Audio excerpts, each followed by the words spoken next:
कि आप उसका कोई पॉलिटिकल सॉल्यूशन खोजते हैं। उसका कारण है, उसके रूट में है हमारी पूरी सामाजिक व्यवस्था, जहां पर अलग अलग खांचों में अलग अलग वर्गों को बांट के रखा जाता है, उनके साथ भेदभाव किया जाता है। एक वर्ग ये सोचता है कि मैं सुप्रीम हूं, दूसरा वर्ग सोचता है कि मैं बहुत नीचे हूं। इतने कानूनी अधिकार देने के बाद भी यदि वो सोचता है तो ये जो पूरा सिस्टम है वो तो उसका समाधान नहीं कर सकता है। इतने सारे लीगल राइट्स उसको दे रखे हैं, इतने सारे लीगल राइट्स उसको दे रखे हैं, इसके बावजूद भी यदि वो एम्पावर नहीं है, उसके साथ अत्याचार नहीं थम रहे हैं, तो मेरे हिसाब से जो बीमारी की दवाई दी जा रही है वो गलत दी जा रही है और दवाई चेंज करने की आवश्यकता है।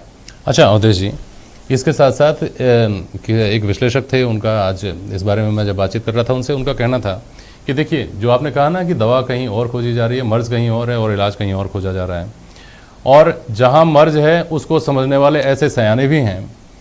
मैं बात कर रहा हूं उन नव महत्वाकांक्षी नेताओं की जो दलितों का प्रतिनिधित्व करने का दम भरेंगे, जो किसी और तबके का प्रतिनिधित्व करने का दम भरेंगे। सोशल मीडिया आसान जरिया, जहरीली बात बोलो सबको सुहाएगी, नई पीढ़ी आपके पीछे खड़ी हो जाएगी। नए नए गठजोड़ बनाने की बात, सवर्णों का जैसे पहले प्रयोग किया गया था, ब्राह्मण दलित यूपी में किया गया था, अब दलित मुस्लिम की बात हो रही है, दलित मुस्लिम मिलकर के और सवर्णों को खदेड़ो, ये करो। इस तरह का जो रास्ता निकालते हैं लोग, ऐसा नहीं लगता कि हमारी राजनीति जो वर्तमान राजनीति के है उसमें लूफोल्स इस तरह के हैं, उसमें इस तरह के छेद डेवलप हो गए हैं कि ये अमर बेल जो हैं, जो नष्ट कर देगी पूरे सिस्टम को, हमारे सामाजिक ताने बाने को, वो अपनी जड़ें जमाने के लिए जगह ढूंढ रही हैं आसानी से।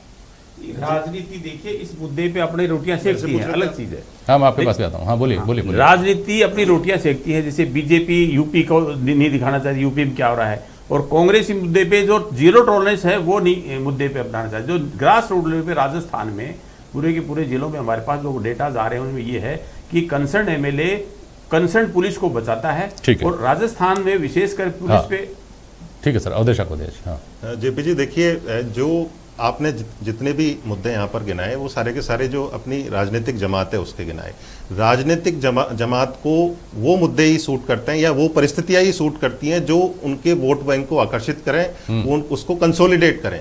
तो वो तो ऐसे मुद्दे उठाएंगे जानबूझ के और उनको खाद पानी देंगे ऐसी समस्याओं को जिससे उनकी राजनीतिक जो वजूद है वो कायम रहे। नहीं, मेरा सवाल उस आपत्ति को लेकर के है कि कम से कम हमारे जो पुराने राजनीतिक दल हैं इनकी भाषा में एक मर्यादा है, इनके काम करने का जो तरीका है, आंदोलन है, विरोध है, इन सब में कहीं ना कहीं एक मर्यादा तो झलकती है।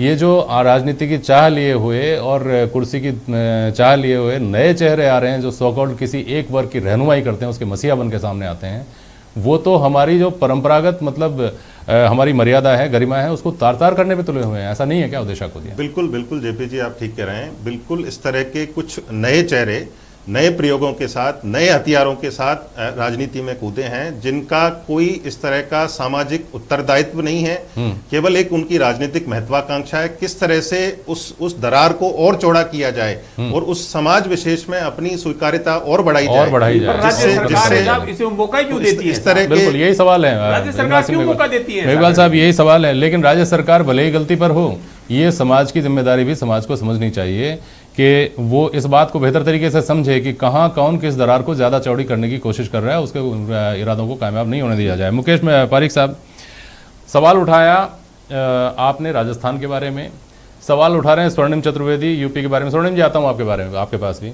उत्तर प्रदेश में कौन से गृह मंत्री हैं अलग? मुख्यमंत्री जी के पास ही गृह मंत्री जी का चार्ज है। उत्तर प्रदेश में हाथरस प्रकरण हुआ, उसके बारे में क्या ख्याल है? वो कैसे अलग था डेल्टा मेघवाल से? उत्तर प्रदेश में जो आंकड़े हैं, वो आंकड़े आप चाहें तो मैं उनको डिटेल में बता दूं, वरना कोई खास ऐसी ज़रूरत है नहीं। वो आंकड़े यहाँ के जो आंकड़े हैं उनसे बहुत ज़्यादा हैं। कैसे अलग है फिर उत्तर प्रदेश का सिस्टम राजस्थान के सिस्टम से? जेपी जी, आप काफी वरिष्ठ पत्रकार हैं, आपको जानकारी होगी कि हमारे राजस्थान की जब हम तुलना करते हैं तो एक शांत प्रदेशों में तुलना हुआ करती थी। एक जब हम उत्तर प्रदेश और बिहार की जब तुलना करते थे तो हम बातचीत में भी, साधारण बातचीत में भी कहते थे कि राजस्थान की स्थिति यूपी और बिहार जैसी होने जा रही है। इसका मतलब यह था कि यूपी में क्राइम बहुत ज्यादा था, बहुत अधिक था। जब से मुख्यमंत्री योगी जी आए उसके बाद आप देखिए किस प्रकार से उत्तर प्रदेश में चाहे विकास हो और चाहे क्राइम हो, विकास की गति बढ़ी है और क्राइम तेजी से घटे हैं। जो बड़े बड़े क्रिमिनल्स थे, आज उत्तर प्रदेश इतना बड़ा प्रदेश है, बड़े हैं, ये मान नहीं सकते साहब। यूपी में जो तो क्राइम रिकॉर्ड थे, टूट आप रहा है। सुनिए, आप मेरी बात सुनिए, जो जेपी जी ने सवाल पूछा है मैं उसका जवाब दे रहा हूं। आज अगर पिछले आप आंकड़े उठा के देखेंगे तो जो बड़े बड़े क्रिमिनल्स थे जिनको राजनीतिक संरक्षण प्राप्त था, आज वो यूपी में शांत बैठे हैं। आज यूपी में स्थिति ये है कि आज स्वर्णिम चतुर्वेदी जी कुछ कर रहे हैं, उनको सुन लीजिए। एक मिनट मुकेश पारिक, एक मिनट। हाँ बोलिए स्वर्णिम जी, बोलिए।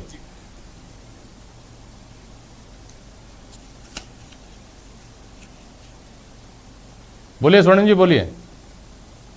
जेपी जी, मैं तो एक ही बात कहना चाहता हूं कि राजस्थान सरकार का संवेदनशील निर्णय है कि यहाँ पे यदि किसी भी व्यक्ति के साथ अपराध घटित होता है तो वो अपनी एफआईआर जाकर दर्ज करा सकता है। उसके बावजूद देखने को मिला है कि आंकड़े अपराधों के कम हो रहे हैं। भारतीय जनता पार्टी के शासन के दौरान चाहे महिला अपराध हो, चाहे SC/ST के अपराध हो, इनको सभी वर्गों को जो अपराध घटित होने के बाद न्यायालय का सहारा लेकर के एफआईआर दर्ज करानी पड़ती थी। और हमारे शासन के दौरान कोई भी अपराधी जो है बचा नहीं, उसको या तो जेल के सीखचों के पीछे है या फिर फांसी के तख्ते तक पहुंचाया गया है। ये हमारी सरकार की संवेदनशीलता है। भारतीय जनता पार्टी को अपने शासनकाल के दौरान जो अपराधियों को संरक्षण देने की प्रवृत्ति अपनाई थी उसके लिए माफी मांगनी चाहिए और इस आंदोलन करने की बजाय जनता की। मुकेश पारिक साहब उत्तर प्रदेश सरकार का बचाव करेंगे, स्वर्णिम चतुर्वेदी जी राजस्थान सरकार का बचाव करेंगे। और आंकड़े प्रस्तुत किए जाते हैं, जब दलित अत्याचार की बात आ रही है तो आंकड़े बताए जा रहे हैं। देखिए फला मामले में इतनी गिरावट आ गई, देखिए फला मामले में इतनी गिरावट आ गई, देखिए फला मामले में इतनी गिरावट आ गई।